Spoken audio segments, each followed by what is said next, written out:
Hi, welcome to Wetpixel Live. My name is Adam Hanlon, and I'm introduced today by Alex Mustard. Hello, Alex.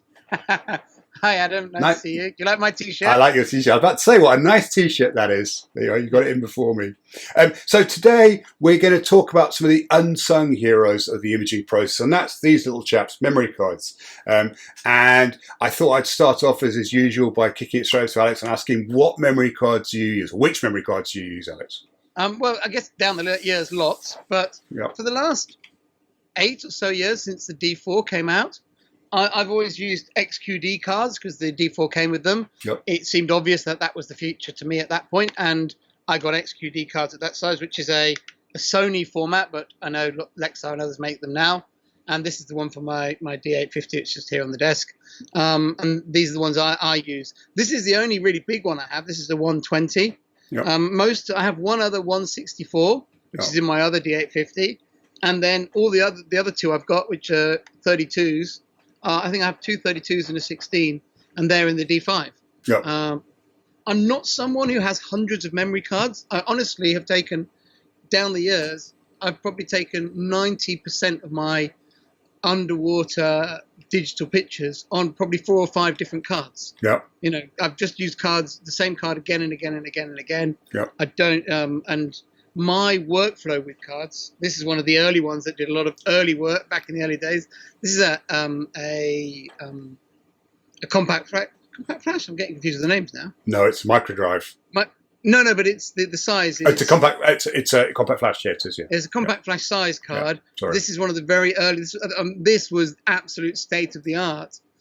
15, 18 years ago, and when you could finally get a gigabyte of storage in your camera by this thing called a microdrive, which was incredible. And quite a lot of my smaller cameras, and actually the D850s as well, they take the SDs. SDs. This is a high capacity SD. Yeah. So but these days everything is XQD, and I really like that format. I have to say I never really had many problems with any of the other formats. I've generally bought good cards from reputable camera shops. Yeah. I think there have been problems with counterfeit cards. Yeah. But I think if you buy from the good brands and you get them from good shops, so you're not just getting a dodgy card with a good sticker on it, Yeah. I don't think you're going to have a lot of problems. You can get the odd bit of bad luck. I think the problem with the SD. So the SD was an interesting one in that I remember a conversation on the Wetpixel forum about vacuums, as it happens, and the particular one of the people was saying that they don't need to carry spare camera bodies because they've got a vacuum, you can't plug the housing, and therefore you're safe. And what that missed was the fact that the problem with the SD card was that if you misaligned it when you shoved it in the slot, if you weren't careful what you're doing, and it still applies, of course, with cameras that have it, you could bend the pins inside the camera.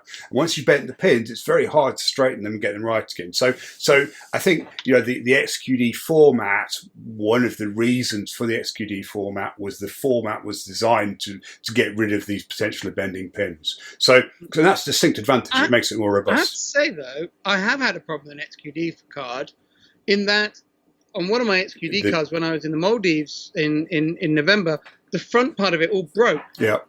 The plastic broke and it got jammed in the slot. Yeah. And I couldn't put the card back in. Yeah. And luckily, Sasha Jensen, who many of you know from who's now based in the Maldives in Lamu Resort, he actually got a pair of tweezers out and managed to get all the plastic back out again. Yeah. And the card is still usable. It's just lost a lot of the plastic off the front. It's just broken. I actually had the same. Another friend of mine, Richard Peters, who's a Nikon pro here in the UK, he had the same problem with an old XQD card. Yeah. So they can all break in little ways. They can, yeah. So something else to point out about the format as well. I've got 2 cards here that obviously are the same form factor. They look very, very similar. One's a Pro grade, one's a Sony as it happens, but that's not. What's important to bear in mind, this is a Compact Flash Express card.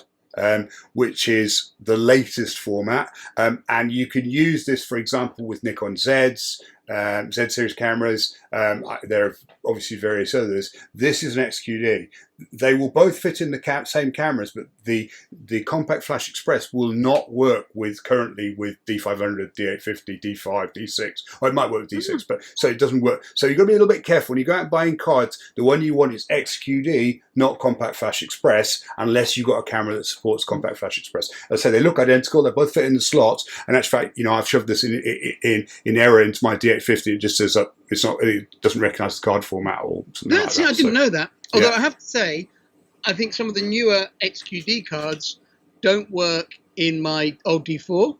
Right. And they don't work in the Sony card reader that came free with the D4. Well, certainly the Sony formats, I know they've changed them, so that's something else to be wary of.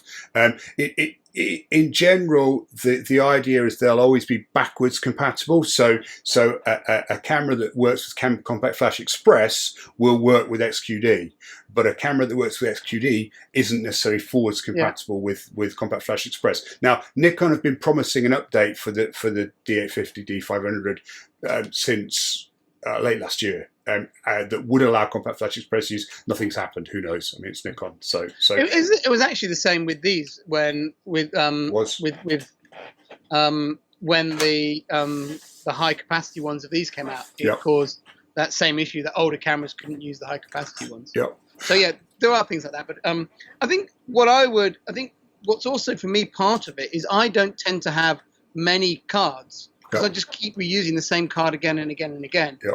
And my normal way of operation is do a dive and download as quickly as I can. Yep. It depends on the type of diving I'm doing, but typically on a liveaboard, I download my pictures after every dive, and then I reformat my card in the camera. I know lots of people have different ways of doing this, but mine is download the pictures onto the computer and then card back in the camera, reformat it. Yep.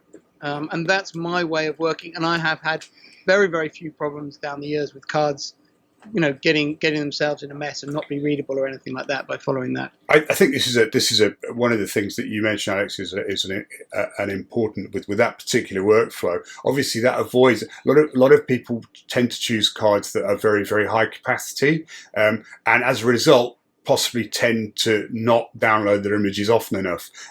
Just because you've got a 120 gig card and you can produce 4,000 images, whatever it is in your camera, doesn't mean that you should.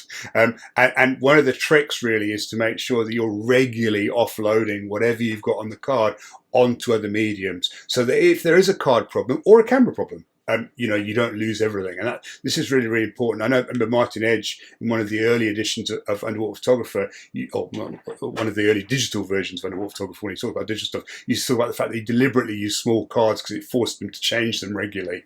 And that's ultimately the same thing as well. I think we should. I think though you should go for big cards, because then you've got that big card for the day when it goes ballistic and you need to shoot a million pictures for some reason. But you should download it regularly. You have the best of both worlds. Yeah. So I guess the crucial thing is buy the biggest card you can afford, but don't fill it. I think a really important part of this is also backing up the work. Yes. And although I'm saying I'm downloading it, I'm usually backing it up at that point of download, or at least once a day. Yeah. My way of working, and it's on the computer, is on a trip I download my pictures to my computer's hard drive. Yeah. And then I use an external hard drive to back up. Yeah. In the past, I used to use a lot these tiny USBs, which are really small. And they're quite high capacity. You can get 250 megabyte ones really cheaply. And I used to just buy one of these per trip, and I would use it as my backup, and then I would just keep it long term, and it would just go in a box. And it was a very, very cheap way of doing it.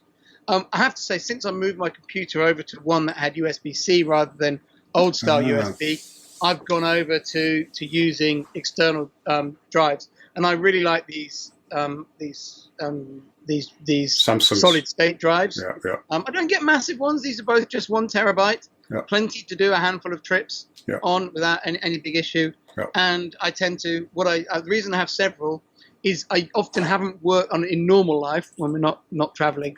I often haven't gone through the pictures from a previous trip before the next trip comes up. And what I don't want to be doing is going away on a trip with a laptop taking the only copy of all the pictures with me. Yeah. So I have a few of these on rotation, so that should my laptop bag get stolen or I lose one of these, as I did on a flight in the Philippines, I don't lose precious backups and precious pictures. So Yeah. I have a few on rotation. There's Yeah. different brands around, but I like these SanDisk ones, and I buy them when they've got sales on. Yeah. I think that the solid state drives as well. I mean, there are computer geeks will no doubt say there are problems with solid state drives, but they're generally considerably more reliable than the spinning disks. And Sort of light as well. I mean, who can't fit that in their luggage? Yeah, exactly. Yeah, look at this. The only difference is between Alex and I is that I actually don't put anything on my computer's hard drive. I do everything on external drives, so I carry at least 2 external drives, 2 little SSDs, and I work off an SSD. So my images get downloaded to the SSD. My Lightroom catalog is actually, for what it's worth, on the SSD as well. And then I back everything up. And I simply have an app called ChronoSync that when I plug the external, the backup drive in, it just copies everything across. And I don't even think about it. It checksums it and does all the other stuff to make sure everything's copied over. And it's a really simple, easy way of backing everything up. So I think my philosophy is a little bit like Martin's old use a small card, in that I think the thing about keeping it on my laptop is it forces me to try and stay on top of deleting stuff. Yeah, you're more disciplined than me. Yeah, because if it was on a hard drive, if it's on my laptop, it's like, oh, my laptop's getting full. Yeah. Right, I better put an hour aside and work that delete key a bit. Yeah. So, I mean, I think there are performance advantages too. I mean, at the end of the day, things are pretty fast with USB, but it will always be fastest on the internal drive. So yeah, I mean, it's not a bad way of doing it. I think the other thing I don't like about having particularly the catalog on the external drive is, particularly on liveaboards and things, I often go and crash on my bunk and have my laptop on my chest and start deleting, and I nearly always fall asleep. And I'm always worried if I have the Lightroom catalog on a USB, I'm going to knock the cable. I have a bit of Velcro. Yeah. That sticks on the lid of my laptop. I have another bit of Velcro on the lid of my laptop, and the 2 Velcro together. So when I do exactly that, the only time I've ever had a problem was in a really big storm in the Barrier Reef, where the whole thing jumped off the bunk bed. Well, actually, it wasn't on my chest. It was jumped off the bunk bed, landed on the floor, and bent the pin that went into the hard drive. But it was a big storm, so it was my fault, really. So that brings us neatly on to the problems we can have. So we thought we'd talk a little bit about problems with cards specifically, and I think for me that the biggest problem with cards are generally pretty reliable. I mean, yes, cards do fail, particularly the counterfeit ones that Alex mentioned earlier can be a problem. So assuming you have a relatively expensive card that's not a counterfeit, they generally work pretty well. So the biggest problem is normally caused by people inadvertently formatting them, so formatting them in error. And I think the crucial thing at that point really is to stop. Well, so when we've had it in workshops, what do you do, Alex? What do you do when people format their cards mistakenly? Well, I think the key thing is to get that card into the recovery software straight away. So if someone's formatted their card by mistake, do not take any more pictures on that card. Yep. Because if you do, you will take them over the top of the pictures that are on there. Because what formatting does is it doesn't reset the whole card back to all zeros in terms of binary. It leaves all the data there. It just takes away the headers that say this card is full of pictures. Yeah. And what the software can do is it can look through all the data and go, oh, I see loads of pictures here. Yeah. I can pull them up. Yeah. But if you start taking new pictures, it right over the top of all that stuff, and it'll start deleting pictures. Yeah. So what I'll do is I'll use a recovery software. SanDisk have a really good one. Yep. That you can download and buy, or they often give it free out with their cards. Yep. You just have to put a code in on your computer and keep it up to date. And then if you do have a problem, which you never have just after you've got the software, but you can plug the card into the computer, let it whirl. It often takes quite a few hours. It does, yeah, it takes a while. But you can leave it running, and then it will come up at the end and go, I've found all these pictures, do you want to import them? Yeah. And then you can drag them across onto your computer, go through them and sort them out. And it will get them back, as long as you haven't taken more pictures over them. What you'll also find is there'll be really old pictures on there from previous times when you maybe really filled the card up. So you might get a few surprises on there. So never use your underwater photography cards for taking dubious pictures that you might take if you need help from solving them. I think the other problems people can have is sometimes cards will come up as unreadable. Yeah. And there's a few solutions to that. The first one I'd always say is, particularly if you've taken a card out the camera and you put it in the computer, it doesn't read.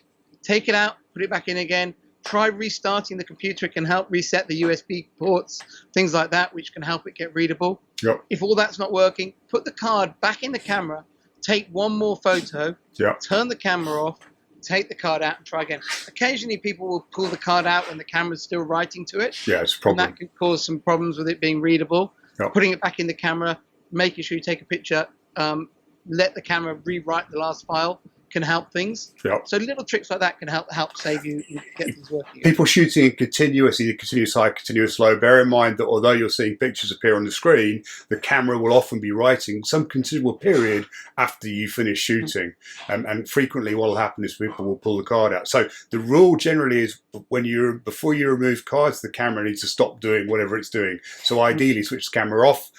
Having said that, if it is still writing, it will keep writing until it's finished writing. So if you've just shot a big sequence of images, give it time. Don't try and remove cards while it's still writing. And the same is actually, by the way, true if you plug them into your computer and it's pulling information across.